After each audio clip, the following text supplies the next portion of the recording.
सुंदर अशी अंडा चटणी. तर या अंडा चटणीमध्ये ना मी कांदा वापरलेला नाही आणि टमाटर पण वापरलं नाही ना कोथिंबीर वापरलेली नाही.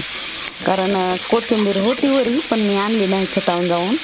तर अशी बिना कांदा बिना टमाटर त्याची अंडा भुर्जी ना खूप भारी लागते. तर मी यामध्ये काय टाकलेलं आहे बघा, हिरव्या मिरच्या आणि लसूण हे दोनच पदार्थ वाटून टाकलेले आहे आणि हळद टाकलेली आहे आणि मीठ टाकलेलं आहे. तर तेवढी मस्तपैकी अशी अंडा भुर्जी झालेली आहे ना.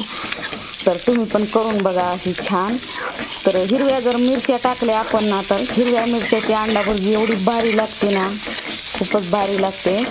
आणि त्यातल्या त्यात ह्याच्यासोबत जर भात असेल, शिजवलेला भात जर असेल सुक्का, तर मस्तपैकी भातामध्ये मिक्स करून खाल्ल्यानंतर ना खूप हिरव्या मिरच्याची टेस्ट पण आणि अंड्याची टेस्ट पण एवढी भारी लागते. अप्रतिम अशी चटणी लागते आपल्याला ह्याची. तर कुणाकुणाला भातामध्ये आवडतं तर, आणि कुणाकुणाला भातामध्ये नसेल आवडत तर त्यांनी चपातीसोबत खायची. तर चपातीसोबत पण मस्तपैकी अशी अंडा भुर्जी आपली लागते. तर छानपैकी अशी अंडा भुर्जी बिना कांदा बिना टमाटे याची अंडा भुर्जी मस्तपैकी केली आहे.